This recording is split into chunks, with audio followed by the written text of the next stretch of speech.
Game on, everybody! The Nations Cup goes into the next group stage match. There's actually a lot to go over at this point because there's a lot that happened with the Nations Cup. But at least in our game at this point, France goes up against the Czech Republic, and this is one of the more interesting matches, honestly, which I didn't really think as we headed into the group, but with the performance of the Czech Republic just recently, this became a much more interesting match about who takes the #1 spot in the group. Best of 3, once again, of course. And, well, let's check this out. So, first of all, French team, of course, quite strong, but the Czech Republic also very powerful. If you want to catch the stream live, if you haven't had the chance to do that so far, KhaldorTV, we have a new website with a live stream schedule that you should definitely check out and have a look at. There's also more information about the tournaments that we stream here, and of course, other news around the stream and the schedule as well. So, KhaldorTV, if you want to have a look. As the draft continues, there's a few things that I have to say about the Nations Cup. So apparently the sponsor of the Nations Cup, that's Neuroforce 1 and Halo Science.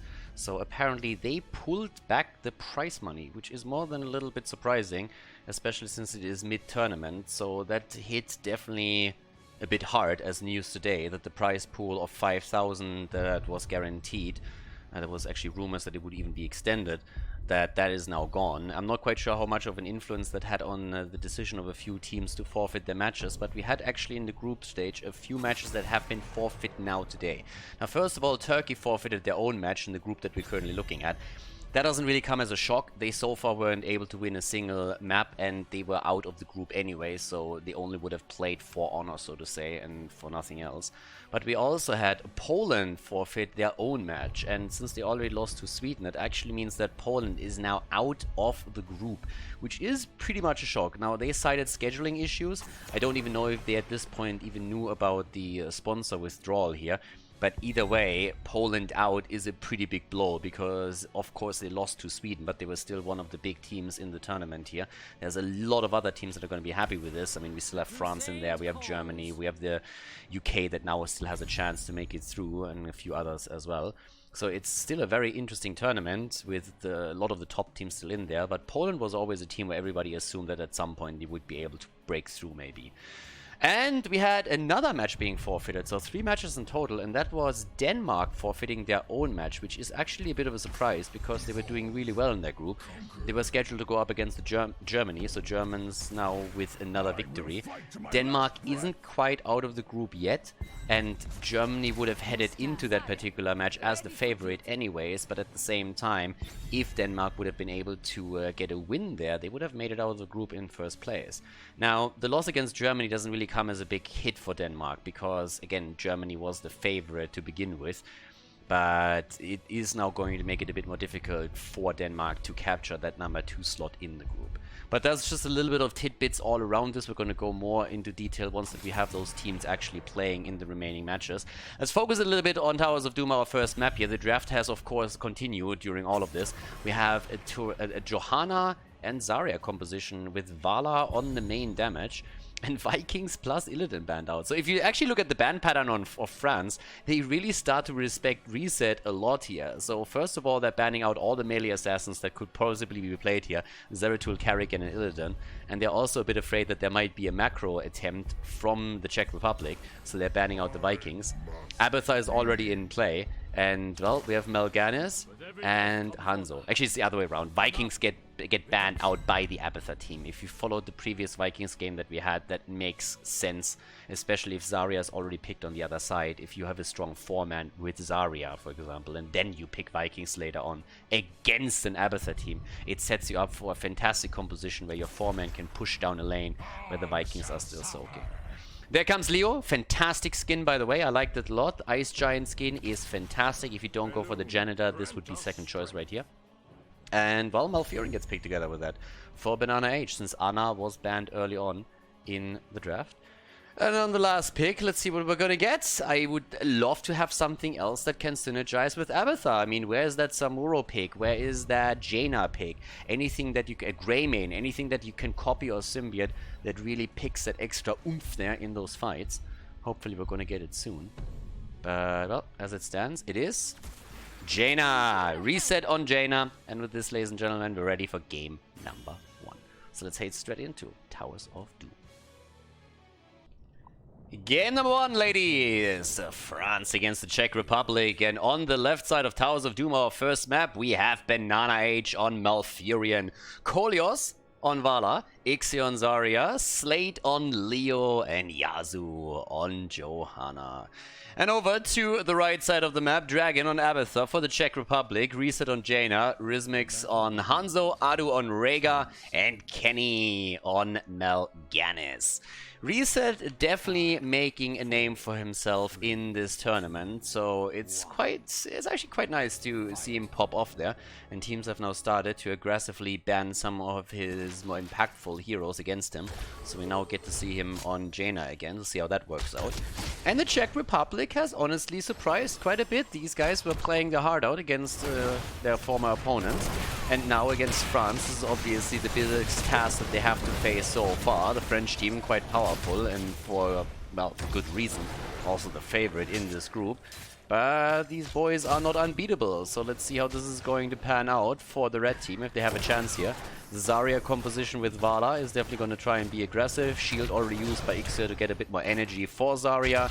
Goes into the particle grenade build here and has 4 stacks early on already. And there's the push. If you have Zarya, you can set up a strong 3-man, a strong 4-man. You can really just pressure down one lane, which is exactly what we're seeing now.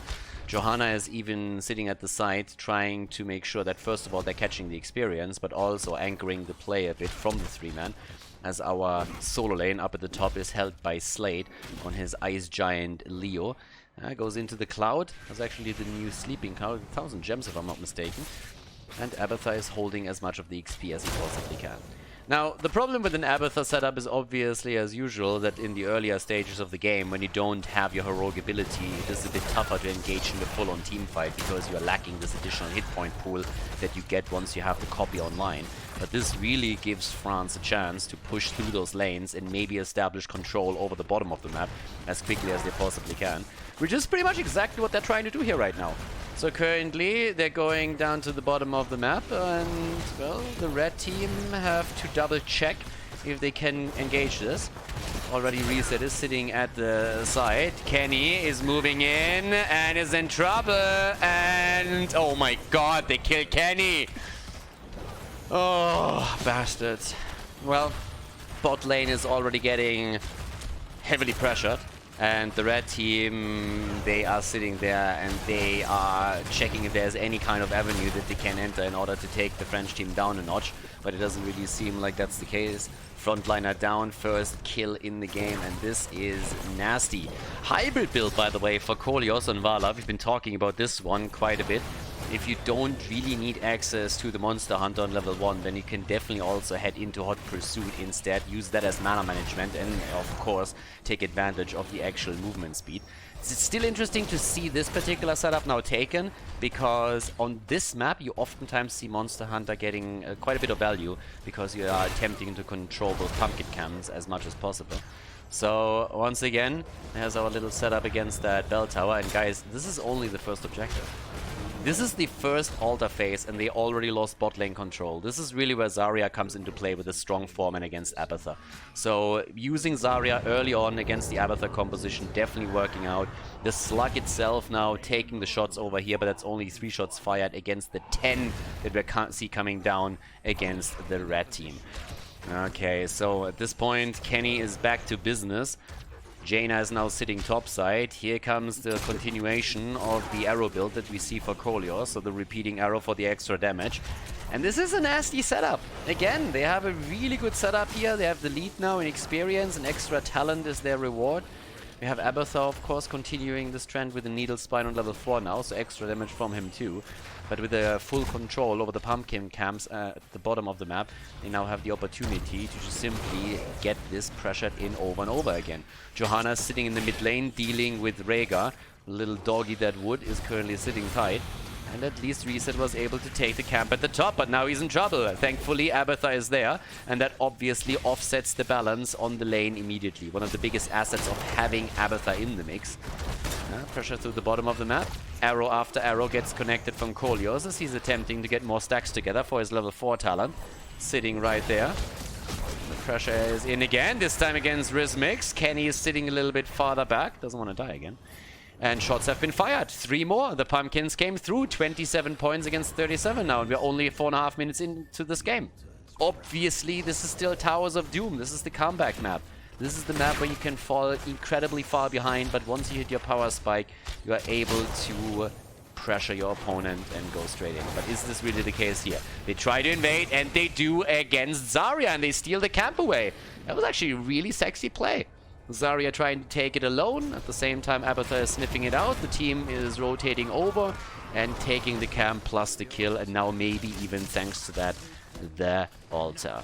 And again, they have apparently something else in mind as they're going for the interrupt. Zarya is going to be back soon. Interrupt attempt. Where's the flashlight when you need it? There it is. And Leo comes in from behind too as they're making their play again for Kenny up at the front line. Slater Leoric is already marching into the field of battle. That old ice giant. Reset is low. Reset is isolated. Reset is dead. Reset goes down and they are looking for the second kill and they drop a Hanzo. Ain't a thing. Down he goes, and that's nearly level 10 now for the blue team. And in addition to that, they get another 5 shots fired, which drops the core down to 22 points. Yeah, France is looking strong in this first game. The Abathur pick in the draft was quickly countered by the opponent with that Zarya composition. I like that the Czech Republic actually thought of banning out Vikings, because that might have made things even more difficult for them. But just generally speaking, the French team is executing this extremely well. They're doing a fantastic job here now. They're still slightly ahead and they rotate with Leoric between the lanes to get the experience, to not miss out on anything. Vala is by now on 11 stacks for her level 4 talent, so another 9 are missing for the completion. The 10 abilities on both sides now. Vala is sitting at 12,000 damage, 11,000 for Zarya, and 20,000 for Hanzo. Up to the top, a quick attempt to take Reset down again, but it backfires a little bit as Leo finds himself in trouble. Arrow comes through, connects with 2, but Rizmix is not able to flank him too hard. The rest of the team already abandoned the mission here. And yeah, so much for that. Zarya isn't done with her quest talent yet either.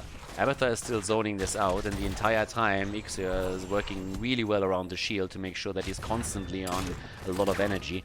And that bell tower down at the bottom now couldn't be at a worse spot for the red team. The Czech Republic, well, they are in a fairly difficult spot now. Accessing that bottom altar is nearly impossible for them because they would be pretty much wedged in between 2 bell towers of the opponent. They're apparently still trying to make that play. That actually shocks me slightly. That is a very, very ballsy move to make at this point. I'm a bit surprised to see them even try. But apparently they figure that they need to make a move right now. 3 more shots are fired against the core as the Pumpkins made it through. So now they are down to 19. But at least Leo is down as Reset got the kill. There's another 5 fired against the core though, and that drops it down to 14. So we're at 14 against 37. Another arrow gets thrown through and takes Zarya down a notch, but not enough to really secure a kill here. Kenny at the front is getting highlighted immediately. They go for Yasu, and oh my god, they killed Kenny! Ah, these bastards. The second kill against the frontliner, and Hanzo dies shortly after Mal'Ganis bit the dust. So now the rotation into the middle is happening again. But this first game is not really going well for the Czech Republic. Yeah, they need to find some kind of angle, and I honestly at this point don't really know what they should do here. I mean, they have to wait for a decent boss. They need to win a fight. They need to win a fight and grab a little bit of momentum, but even reclaiming the bell tower at the bottom of the map seems nearly an impossibility at this point. We have the continuous rotation between the mid and the top lane from Leo. Sometimes, in this case, for example, he even gets help from Johanna. So they are heavily situated in terms of experience, and you can already tell the 3 Pumpkins down here are most likely going to make it through once again.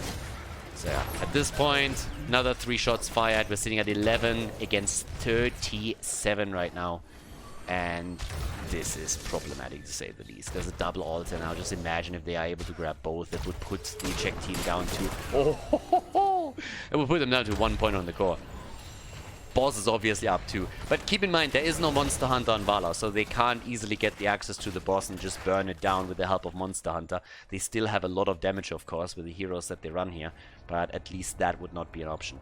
1 at the bottom of the map is definitely going to be taken. I mean, this is just gonna happen. But the big fight is gonna be over the one in the middle, over the altar right here. And there's already the attempt. Johanna with the flashlight is very likely gonna take that down, doesn't even have to use the cooldown, goes into the condemned first. Banana H gets attacked. Kenny, arrow missing. Kenny already with the ulters, they're trying to move in. First 5 shots have been fired, the core is down to 6 point. Banana H in a bit of trouble, and Banana H might actually fall.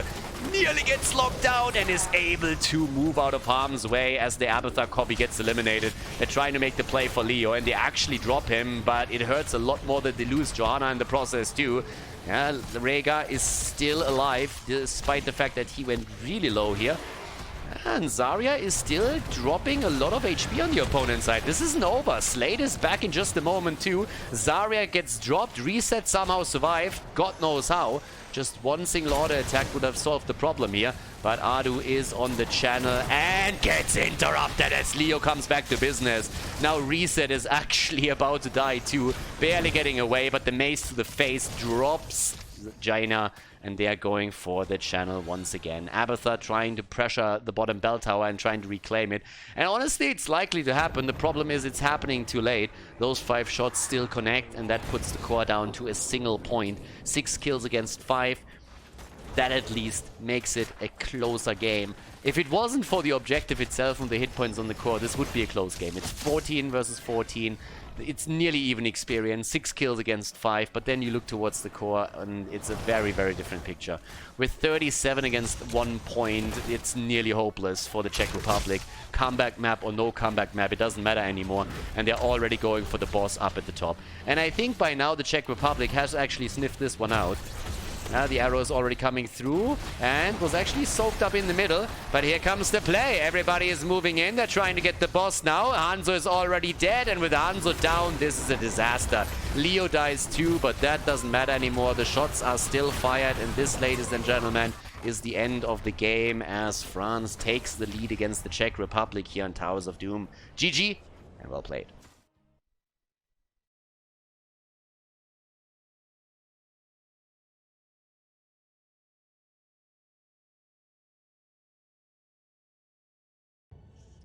Alrighty, game number 2, everybody. France with a pretty impressive performance on the first map here. So yeah, they crushed that bot lane, took full control. Honestly, if anything, the last map really highlights once again why the bot lane is so important on Towers of Doom. Oftentimes when you see a match unfold in front of yourself, it is something where you're like, okay, is that bot lane really that impactful? And the last match pretty much showed why that's the case. As we're looking at the ban patterns here, we have France and the Czech Republic going for, I mean, more or less the bans that we had in the last game. There are a few adjustments. So the first ban against Ana and against Kerrigan plus Zeratul now are exactly the same. But Zarya being banned out is obviously an adjustment to what we just witnessed on the last map. Infernal Shrines is our second map. The 1-0 lead is there. And this match pretty much determines who takes spot number 1 and spot number 2 in Group A. So it's all about the seeding into the playoffs that we're talking about now. To the right side, Kenny, this time with Johanna. This is a hero that got picked away from him last time. Jojo's super impactful these days in the meta, incredibly strong on that. But, well, let's see what else comes through on the left side. What's gonna happen with this one? Very, very different map again, but in comes Rega and Hanzo, 2 heroes that are quite popular here. Rega, of course, for the extra wave clear that you have on the shrine, on lane, the camp clear that you have together with that, and Hanzo has always been a strong hero here. Dignitas actually started off picking him first on Infernal Shrines for a long, long time, even after he started to drop off on other maps again. But with that, Infernal Shrines, there comes Malfurion, and we have Blaze. So, blazing it up on the top lane and also getting that bunker into action. That Johanna plus Blaze combo is something that Washed Up has played for a long time. Generally just a super strong combo, usually heavily prioritized. And yeah, let's see what else we're gonna have with that. France right now with the third ban. I mean, you can ban out the damage here, whatever you feel uncomfortable of going against.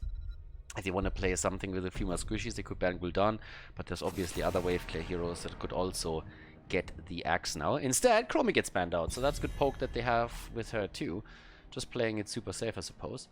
If you ban against the French team, then I think you have a pretty tough decision to make now. You could probably ban out the top lane. Even a ban against Leo wouldn't shock me. First of all, he does extremely well with the wave clear, but also against Blaze, that would be another good hero to rotate between the mid and the top again, if they want to focus onto that. Frontline target, also possible. And they go for the Panda! They go for the side lane, but they're more afraid of Chen than they are of Leo. And there's a pretty good chance that France just looks at this like, you know what? Leo is a good choice. Let's go for the Skeleton King once again. Worked well on the last map. It's a great hero in Infernal Shrines, no matter what, so why wouldn't you go for it? And, well, there's the rat. There's Leoric. I like this skin. This is actually the skin that I personally run. The Janitor is fantastic, don't get me wrong, but this skin is pretty hype. Ooh, okay! Tracer gets picked. Tracer Malfurion. Someone is looking for teamfights right now. Yeah, the Czech Republic. They want to come back into this one. And let's see how this is going to work out for them. Because if they can, I mean, if they can get the kills against Hanzo and against Junkrat, that would be a great ticket back into the series. But the first map was not really impressive. There's Jaina again, so that's where the wave clear comes from and the damage on the shrine itself. Which leaves us with the last pick, the main tank, and it's Diablo. Diablo on the map here with a lot of wall stuns. Tracer needs to be careful too if they're heading into the fight. Infernal Shrines, ladies and gentlemen. Map number 2 in the best of 3 series between France and the Czech Republic. Game number 2. France in the lead with Kolios on Hanzo here on the second map, Infernal Shrines. Ixia on Junkrat, Slate on Leoric. We have Banana H on Rega. And to the left side, the last hero, well, last but not least, Diablo, picked by Yazu. Towards the right side of the map, the Czech Republic with Dragon on Blaze, Kenny on Johanna, Adu on Malfurion, Reset on Jaina, and Rhythmix is playing Tracer in this game. Okay, so second map. Let's see if the Czech Republic can come back into this. Again, this is the series for first or second place in the group. And let's see what they can actually pull off here. It's a way more aggressive setup that they now have on this map. No avatar composition this time. Instead, we have Tracer in their hands. And talking Tracer, immediately attacked and immediately forced to press the reset button here. Quick recall from them. And let's see. I mean, honestly, at this point, I just look forward to see how the French team is going to try and control this one now. This is definitely the toughest opponent they faced off against so far in this tournament. And it's very nice to just see what they're able to do here, especially with that kill against Tracer. Damn, son, what a nice combo from Diablo. Yazu with a really good wall stun. And then the follow-up kill against Tracer. Not a good start for the Czech Republic, considering that with this lineup they are definitely looking to dominate in team fights. So we'll see what's happening with this. Yeah, Kenny is already attacked. Another wall stun hit. Another good combo. A little bit of body block action from Diablo. And Johanna is walking away. Top side, Slate sitting tight against Dragon. So that one-on-one goes as expected. Two of them are isolated. So at the same time, now the camp's taken on each side, with Yasuo actually just double checking once again with someone sitting in that bush. Sniffs out Kenny, but the teams will both get their Khaldor camp. Camp control here obviously important, but I gotta say, blue team is much faster. The red team is way slower than I expected them. This could be a disaster for them at this point. Reset gets again body blocked a little bit. Diablo's about to go down, but Jaina is also dying. That's the damage dealer gone, and Slate is moving in from the side now as well. And the red team loses Johanna shortly after. And guys, this camp is gonna be taken away from them. 3 kills against 1, early level 4. Do they get the vision against the thingy? Yeah, there we go. Okay, at least 2 of the Khaldors are attacking it, and they're taking the fountain down. That's an easy little trick. When you grant vision for the Khaldors, they're gonna help you take the fountain down. And the first objective that spawns mid-side is now going to be way more difficult for the Czech Republic, because they do not have that fallback option any longer. Big problem right now. So, another camp taken at the bottom of the map should increase the experience lead for France even more, which it does. Now we have the aggression here in the middle, where the entire wave is burned down within seconds. The Khaldor camp is going to create more pressure, so someone has to stay down here from the Czech Republic to deal with it, which means a much better position in the mid lane for the objective for France. There's also camps that are still up with the siege giants. Reset is already a little bit low. We'll have to Hearthstone it back here, so they're going to be very late for a potential shrine fight. Another issue is, of course, that with the camp taken topside, more experience is now in the hands of France, which could give them a level 7 during all of this. That's a big power spike to have over the first objective if your opponent doesn't have that talent.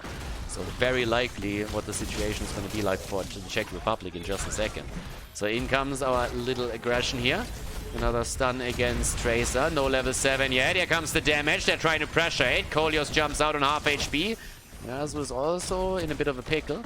But especially Kolios is low and Slade. But they still have the fountain. They can tap. Can get the experience now. And they have a bit more time. It's nearly even stacks on the minions, but it's all about level 7. But Junkrat goes down. And that's the Czech Republic getting the kill they need. Back to business all of a sudden. Level 7, yes or no, it doesn't really matter at this point anymore. We have the numeric advantage now for the red team, and that allows them to keep France in check. Bottom of the map, Banana Age already accepting the situation as it is and starting to push out the lane, hoping to deny a bit more experience to the opponent by quickly taking this one out. But Johanna is rotating over. Arcane Punisher is now taken, and the Czech Republic is doing their thing. So in comes the Punishers. It's about to jump over. Oh my god, baited in front of the wall instead of over the wall. That's a problem. Yeah, that shouldn't happen. That is actually a no-go on this level. No. That Punisher is doing way more work now than it should be able to. That's the entire wall gone. It would have been such an easy defense for France, but they are losing the entire wall because of that little misstep. And yep, nicely played. 3 kills against 2, near, well, actually dead even experience pretty much at this point. Here comes again another attempt to go for Yasu. Dibbles in a bit of trouble. Able to move out. Actually, yeah, he's gonna escape. The only question is Kenny gonna be able to escape? Kenny? Oh my god! No! And he gets away. Thank god. Oh my god, they didn't kill Kenny. Well, but they might kill Diablo. Here comes the bomb, but it's not enough damage. Yeah, not enough damage from them. Okay, so with that said, Leo is still sitting topside. Looking sexy as usual, our little ice giant here with a big mace. Blaze comes in and tries to take that down. But, yep, over to the right side. There's already our little attempt at the Siege Giant camp from Rhythmix. Okay. Well, Siege Giants, Kazuras in this case, of course. A little bit of a different tile set for the map. But still, the Siege camp. Okay, so 3 versus 2 kills, nearly level 10 for both of them. It's actually starting to become a lot closer. That first Punisher did a bit more damage than he should have done, but that said, kill advantage still goes over to France. Yeah, Tracer is already in slight trouble, and now with the Iron Skin being used, can they put her? No. Would have been a nice one if they could have maybe locked her down too. Talking about locking heroes down, they're trying to lock down Diablo at the bottom of the map, but the Lord of Terror isn't that easily locked down. He is terrifying. Okay, well, now with the level 10 abilities on both sides, any surprises? Not really. I mean, we still have the Lightning Breath, which is great for the Shrine fight. And we also, thank God, have Leo going straight into the Entomb, so everything's good on that end.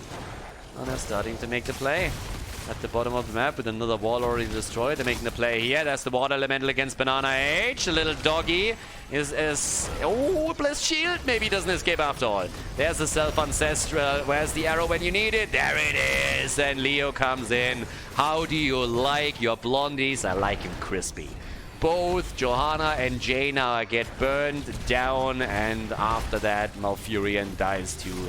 Yes, they killed Kenny. They did it again, these bastards. Dragon also falls, Blaze is eliminated, and all of that happening just as the shrine on the top of the map is announced. Yeah, great fight. Fantastic fight, actually, for France. So the Baguette's doing well and starting to rotate towards the top. Yeah, this actually went really well for them. Couldn't have gone much better, to be honest. So at this point, we have Slade also taking the position here. The rest of the team is back to business. There is no talent advantage. I mean, this is the one thing that really works for the Czech Republic still. Despite the fact that we now have a 5-kill advantage for France, they don't have a talent advantage. They are a little bit quicker on the objective, and it helps them, but if they lose the team fight, that's a different story. So there's still a chance for the Czech Republic to go in, win the team fight, and then take objective number 2. So as rough as that last fight was, they are not out of it just yet. So we'll see how that pans out. As again, Johanna's making her way over. Tracer doesn't connect the bomb though. Kolios is still alive. Has the arrow ready. And it does not really connect with the target, I would say. I think it missed the mark, but I'm not quite sure. I'm not quite sure where it's headed, to be honest. That arrow apparently went straight over to Russia or China, one of the two. Maybe it connected with something there. I can just tell you that in the team fight, it didn't have any impact. So Tracer gets into the bunker. But Junkwit says, well, not on my watch, bro. There's a grenade for you, and that's a kill. Yeah, Tracer down, and level 13 nearly ready. Another wall stun. Yasuo needs to calm the fuck down. I mean, seriously, that Diablo he's like a homing missile. Every single time he sees any hero in the range of a wall, he just goes in and just crushes them completely. Blaze at least completes the new habits that gives him his unstoppable frames, but the top lane is already in trouble. Leo and Blaze are still rotating between lanes now, but that attack towards the top is once again giving us a setup against Johanna. Kenny is in trouble, and oh my god, they didn't kill Kenny. But the attack against the fort, and this one is gonna fall.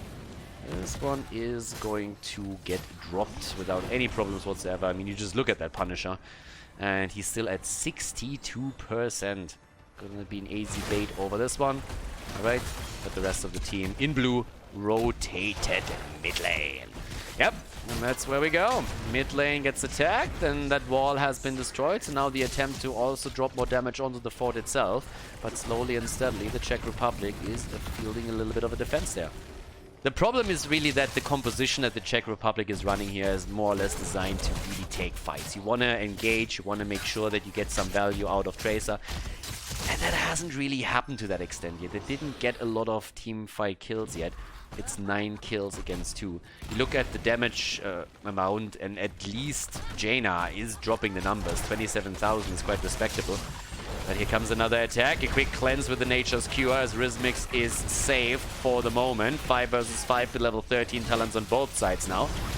And they're starting to move in. There we go. Nearly. Fucking Junkrat. Like a little gremlin that he is. It's like you're laughing the entire time. Yeah, Kenny again, and there's the Entomb, and oh my god, they want to kill Kenny, but the Ancestral keeps Dibbles alive. These arrows, by the way, what is this, NA? They go for Jaina, drop her, Yasuo is still alive, and they really want him. They really want Diablo, and they get Diablo. Diablo is down, what about the little doggy? And Banana Age goes down to the Czech Republic. Oh my god, they killed Kenny, you bastards! Johanna. 11 kills against 2. Guys, the Czech Republic back to business right now. So they're doing their job now. 11 against 4. Let's see. What else is gonna happen with this? They try to go for another lockdown. Dibbles is back and has to work on his stacks again for his soul shield. But yeah, up to the top right. The dragon. Level 16 talents already. They still have a pretty impressive experience league if you think about it. France is more than an entire level ahead, and they have level 16 talents way before their opponent does.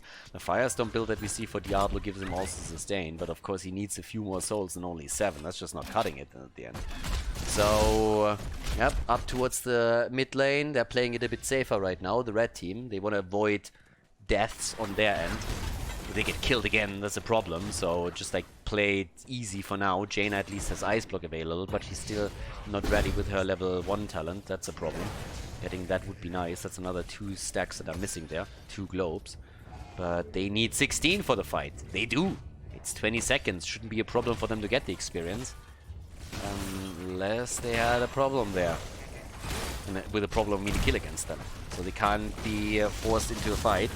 It's actually kind of interesting to me that Diablo didn't go for 13 and 16 Shadow Charge talents. Honestly, the way that Yasuo was just getting one wall stun after another, I really thought he would go for Dominance here. That we don't see that from him and instead see the debilitating flames here is honestly I mean, that's a little bit of heresy just there. That guy has been wall-stunning people into oblivion the entire time. If he gets a reset on this, can you imagine the one-shot that he can pull off? There's the Blessed Shield as we head into the fight. 16 versus 16. Ancestral is out. There's the arrow. Nice condemn. Kenny low, but they try to get the kill. And Kenny goes down again. So does Rhaegar, though. They might be able to get the kill against Jaina, at least, and indeed they do. That's a good trade. Trading Leo for Jaina definitely makes sense. Good old Leoric is going to be back a lot sooner. And there comes those wall stuns again. And the lightning breath. How do you like your Tracer? Well done. Thank you very much. Okay, down goes Malf, and with 15 kills to 6, France is looking at a massive lead in this game now. Junkrat is not even bothering with the mid lane any longer and is just moving down to the bottom of the map and says, okay boys, I got that fort. Don't worry about me. This is going to be fine. As everybody is starting to move towards the middle to drop another one. Yep, there we go. So with this, things are working out nicely for the blue team. And France is obviously hoping to get a little bit more than just 2 forts that they just dropped. They are looking at the first keep. At least get some damage in. A small wall is already down. They can still poke from the side. Rhaegar is already on his way. Like a good doggy is just running over to the rest of the team. And, well, they might not be able to take it down, but they're definitely going to get some damage. And the question is, can they maybe even follow up with a kill? The problem for France is they don't have 20. They obviously would love to play around 20 right now, and at this point, seriously, you can just slow play it a bit, get level 20, get the Storm Talon, go into the next objective, and then play around that. They have such a big lead right now in experience that it's not an issue for them whatsoever. It's more so on the Czech Republic to try and catch the experience. I don't really know what he's aiming at. I don't think he's aiming at the opponent's heroes. Okay, as much as we're memeing this one, let me actually like put out a little bit of a caveat here. That arrow that he threw that one out and missed, there's no problem with that whatsoever. You just lost the last Punisher, so you know that the next objective is actually still quite some time away. So him throwing out that cooldown is no problem whatsoever. If it hits, fantastic. Fantastic, you can get a kill, you can maybe snowball it a little bit and you can do something with it. If it doesn't hit, it doesn't really matter because you will have it ready for the next objective anyways, so there's no problem with that. That is more of an issue, that you get, Diablo gets locked down like this, but even him, they can save. So just to give Kolyos, at least in this case, a bit of, yeah, just not ripping into him. It's obviously always fun to see an arrow just not hitting anything and just following that thing a little bit. But let's give him the benefit of the doubt there. That early cooldown being used just after the objective was defeated is not a problem. It's not a cooldown that you have to save for the objective in any way. So it's already back up. They're already good to go. They have level 20. That makes it a lot more impactful. So yeah, not ripping him for this one, but still, always fun. That, oh, baby! Jaina down, the bunker in play. Yeah, there's an arrow plus a level 20 on Leo coming through. That was a nice deal for them. And it seems like they're trying to go for the keep in the middle of the map now. Next Punisher, by the way, spawns bot side. And they actually push through the top and the middle at this point. But the kill against Jaina has definitely won their turret. And apparently they settled on the top lane.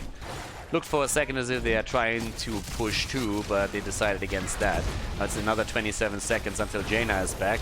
And also have a little bit of problems on the side of Jojo. Honestly, with Leo having his ult back in another 10 seconds, they could definitely stay and try and see if they can connect another level 20. If he gets another Buried Alive, another Entomb through, then hell yeah. I mean, at this point, this is pretty much a kill. If they want this one, they can get this one. And they're... Oh my god, calm down. He gets 3 heroes. What? 3 heroes and all 3 of them die. And that's just a lightning show at this point. Yep, Diablo is enjoying this a lot. I mean, can't stop, won't stop. Hellstorm right there. And the arrow connects as well. Ladies and gentlemen, a 5-man team wipe. As France dominates another map and therefore secures the top spot in the group for themselves. They have the top seed as they move into the playoffs. Well done by the French team as they take the 2-0 victory against the Czech Republic. Victorious on Towers of Doom and the second victory on Infernal Shrines. GG and well played and a nice victory for the French. Hey guys, thanks for watching today's video, and I hope that you enjoyed the match and the commentary. The remaining time of the video has been added to protect against spoilers caused by the length of the video itself. But please keep in mind, though, that this does not only mean more work for me, but also has a negative impact on the popularity of the videos and the channel because of YouTube's algorithms. It would be greatly appreciated if you'd consider supporting the channel and help me to continue the daily esports coverage by clicking the join button below the video or supporting me through the Patreon page linked in the video description. Thanks a lot for the support and see you guys next time.